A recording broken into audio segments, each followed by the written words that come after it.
Most black voters, by the way, have no idea about the racist history of the Democratic Party. I didn't know when I was in high school that Democrats founded the Klan. I didn't know when I was in high school that Democrats voted against the 13th Amendment that freed the slaves, the 14th Amendment that gave slaves citizenship, the 15th Amendment that, at least on paper, gave slaves the right to vote. Democrats voted against all of that stuff.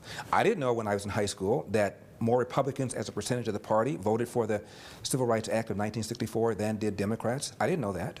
I didn't know that Everett Dirksen, a Republican in Illinois, got an award from the NAACP for how he helped to shepherd the Civil Rights Bill through Congress. I didn't know that Al Gore's father participated in what was then the longest filibuster to prevent the bill from ever becoming on the floor. I also bought into that notion that, okay, Democrats used to be racist, but then Republicans switched places with them in the 60s.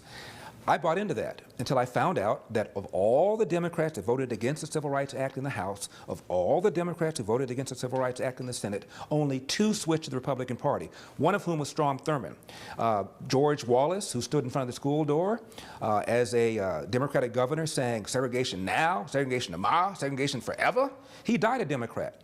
Robert Byrd, who was a Kleagle, that means a recruiter for the Klan, he died a Democrat at 100 years old in the Senate. Most of these guys never switch parties. It is a lie. The reason the South became more and more Republican is because the Democratic Party became more and more left-wing, became anti-Vietnam, anti-war, pro-abortion, and the South became increasingly uncomfortable with their allegiance to the Democratic Party, especially since Jim Crow had fallen. If Jim Crow has fallen, why are we in bed with these Democrats? What's the point?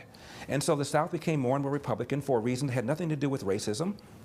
But that was the line that was fed by so many people, and so many blacks to this day believe that.